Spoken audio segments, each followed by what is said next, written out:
Meet Kwame. He wants to start investing, but he's currently staring at his phone, completely overwhelmed by everyone yelling about the next big stock. It's easy to assume building wealth means you must gaze into a crystal ball and pick the absolute best company before everyone else does. But if you put every dollar you have into a single business, and that business hits a rough patch, say a product fails or management makes a mistake, your entire life savings takes the hit. Professional money managers approach this very differently. They know that long-term success comes from building a strong structural foundation that can survive any financial storm. To understand how they do this, let's step away from the chaotic stock market and visit the bustling Macola market. Auntie Abina has traded here for decades and comfortably put all her children through school. If Kwame asked her for advice, he might expect her to whisper the name of the single most profitable item in her stall. Her actual secret is much simpler. She doesn't rely on finding one perfect item. She relies on having the right mix of items. Think about it logically. If a trader only sells heavy raincoats, what happens to their family's income when the dry season hits? Their daily sales drop completely to zero. To survive changing economic weather, you have to own different things that react differently to the exact same conditions. When it rains, you sell umbrellas. When it's sunny, you sell sunglasses. We call this holding non-correlated assets. The market's sunglasses represent stocks or equities. When the economy is sunny and growing, stocks typically provide your biggest profits. But watch the line when financial rain clouds gather. When the economy slows down, the value of those businesses can drop sharply. Over the long haul, buying shares in major companies like Apple, makers of this early Macintosh computer, has been an incredible engine for wealth. The same is true for a company like Microsoft, driven by the massive success of software releases like Windows 95. These are high-growth items, but they come with a bumpy ride. That brings us to our umbrellas. In finance, these are called bonds or fixed income. A bond is simply a loan you make to a government or a large corporation, and in return, they agree to pay you regular interest. You won't double your money overnight with bonds. Their job isn't rapid growth. Their job is stability. They act as a heavy weight to keep your ship from tipping over when your stocks are falling. Finally, the market's bottled water represents cash and things that act just like cash, like savings accounts. Cash gives you zero growth, but it is instantly available when you have an emergency. By combining stocks for growth, bonds for stability, and cash for emergencies, you smooth out your overall journey. You protect yourself from total ruin without giving up the chance to grow your money. This balancing act is called asset allocation. Finding your personal balance depends heavily on your own mind. Ask yourself, if your investments lost a third of their value in a single month, would you panic and sell everything?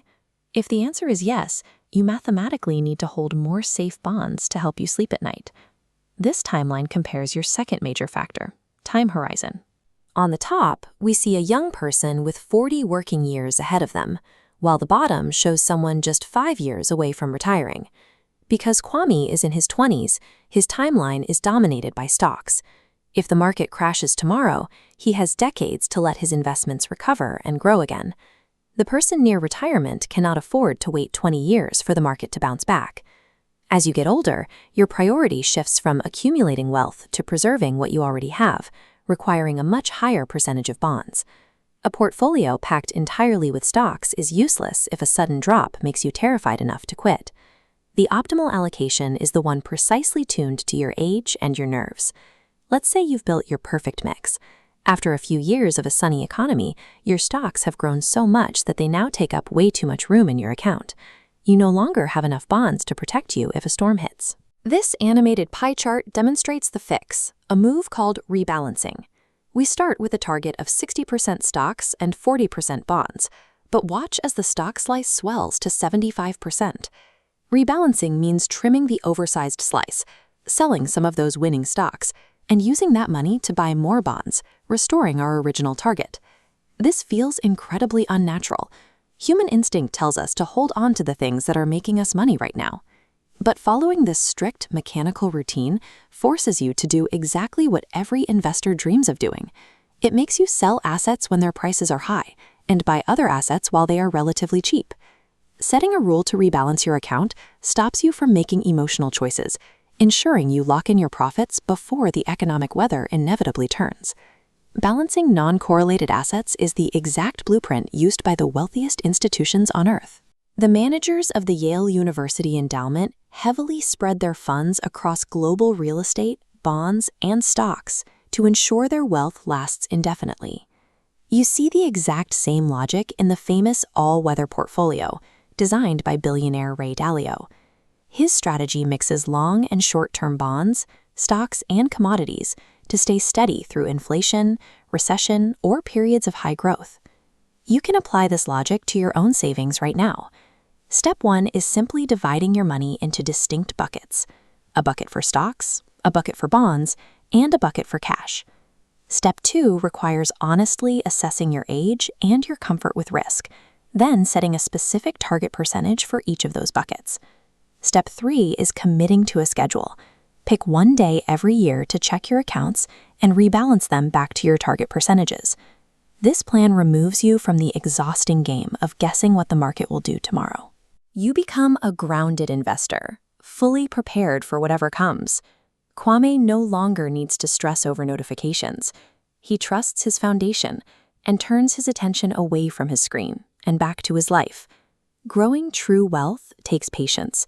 It is a carefully tended garden. When you plant a thoughtful, balanced mix of seeds, you don't need to control the weather. You just watch it grow.